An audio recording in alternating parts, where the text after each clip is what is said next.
चलिए पंजाब से बाहर निकलते हुए लेकर चलते हैं आपको बिहार से इस वक्त की बड़ी खबर आ रही है। अपनी ही सरकार पर ऐसा लग रहा है कि अब वहां के नेता सवाल करने लगे हैं और इसी वजह से बिहार में नीतीश सरकार को झटका लगते हुए आपको बताते चले कि मंत्री हैं सहनी साहब, मदन सहनी, जिन्होंने इस्तीफे की पेशकश कर दी है और उनकी ओर से कहा यह जा रहा है कि चपरासी तक हमारी बात नहीं सुनते, आप अफसरशाही को तो छोड़ ही दीजिए। अफसरशाही नौकरशाही से मदन सहनी नाराज हैं। समाज कल्याण मंत्री सहनी ने अपने इस्तीफे की पेशकश की है।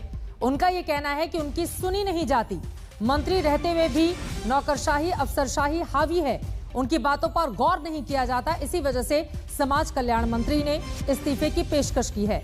आपको बता दें जेडीयू से ही मंत्री बने हैं मदन सहनी, मुख्यमंत्री नीतीश कुमार हैं। अब सवाल यह है कि आखिर वो कौन से लोग हैं जो मंत्री की नहीं सुन रहे और यकीनन ये बातें कहकर सीधे अपनी सरकार पर भी मदन सहनी यहां पर सवाल उठा रहे हैं।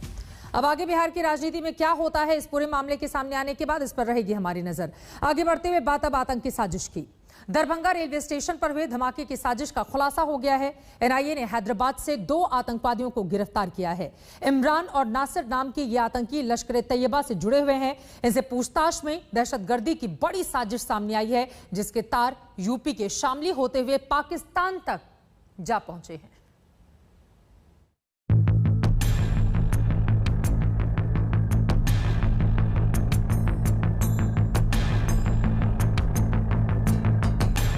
वो 17 जून की तारीख थी जब बिहार में दरभंगा रेलवे स्टेशन पर एक छोटा सा धमाका हुआ था।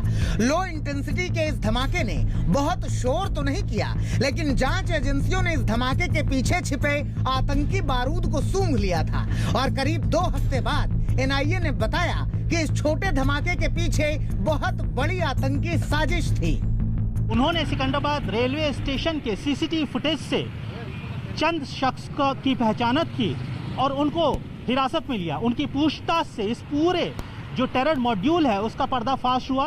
सीसीटीवी फुटेज से यह बात साबित हुई कि इन 2 भाइयों ने, जो कि उत्तर प्रदेश के रहने वाले हैं और हैदराबाद में रेडीमेड कपड़ों का कारोबार करते हैं, इन्होंने पार्सल बुक की थी और इनकी मंशा हैदराबाद से दरभंगा जाने वाली एक्सप्रेस ट्रेन में धमाका कर आग लगाने की थी। साजिश का जो बारूदी पार्सल दरभंगा रेलवे स्टेशन के प्लेटफॉर्म में फटा था, उसका असल टारगेट चलती ट्रेन में धमाके का था। कपड़ों के पार्सल के बीच छिपाकर रखा गया केमिकल बम अगर चलती ट्रेन में फटता तो आग लग सकती थी, पटरी को नुकसान हो सकता था और बड़ी तादाद में मुसाफिरों की जान मुश्किल में फंस सकती थी। लेकिन ये खौफनाक साजिश प्लेटफॉर्म पर ही नाकाम हो गई। कैसे जो आतंकवादी हैं वो इस ट्रेन को द बर्निंग ट्रेन बनाने की बड़ी साजिश रच रहे थे और जो 100 मिलीलीटर के इस छोटे से बोतल में लिक्विड बम यानी कि लिक्विड केमिकल बम का जो है वो इस्तेमाल किया गया था। लेकिन सवाल एक और भी उठता है जिसको लेकर केंद्रीय एजेंसियां अभी जांच कर रही हैं कि क्या इरादा सिर्फ उस ट्रेन को द बर्निंग ट्रेन बनाने का था या फिर कोई और बड़ी साजिश थी। एनआईए ने हैदराबाद से जिन 2 आतंकियों को दबोचा, उनके पाकिस्तान और लश्कर कनेक्शन के साथ खौफ की स्क्रिप्ट भी सामने आई। पाकिस्तान में यह आतंकी साजिश रची गई और पार्सल आया हैदराबाद से। दरभंगा में धमाका हुआ, जिसके बाद हैदराबाद से ही 2 आतंकी गिरफ्तार हुए। पूरी साजिश चलती ट्रेन में धमाके की थी। एनआईए ने हैदराबाद से इमरान और नासिर को दबोचा है। ये उन्हीं का सीसीटीवी वीडियो है। दरअसल एनआईए ने जब दरभंगा रेलवे स्टेशन पर धमाके वाले पार्सल की पड़ताल की तो पता चला कि इसे सिकंदराबाद स्टेशन से बुक किया गया था। बुकिंग वाले दिन सिकंदराबाद रेलवे स्टेशन के सीसीटीवी खंगाले गए तो पार्सल के मालिकों के तौर पर इमरान और नासिर की पहचान हो गई। ये दोनों यूपी के शामली के रहने वाले हैं। इस वक्त मैं शामली में मौजूद हूँ। बिहार के दरभंगा में ट्रेन में जो धमाका हुआ है उसके तार शामली से जुड़ रहे हैं। न सिर्फ शामली से बल्कि पाकिस्तान से भी जुड़ रहे हैं। दरअसल आज तक को जो एक्सक्लूसिव जानकारी मिली है उसके मुताबिक हैदराबाद में इमरान और नासिर को एनआईए ने गिरफ्तार किया था।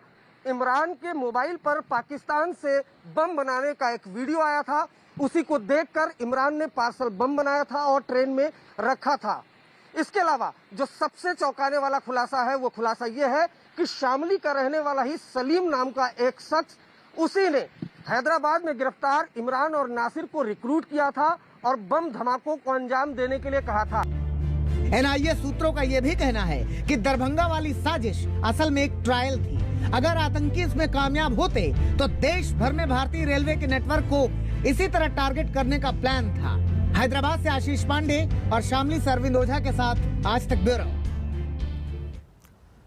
इसी के साथ शंखनाद में एक छोटे से ब्रेक के लिए हम रुकेंगे, लेकिन धर्म परिवर्तन पर कौन सच्चा कौन झूठा, इसी पर हमारी खास पेशकश धर्म काटा। ब्रेक के बाद जरूर देखिएगा। देखते रहिए आज तक।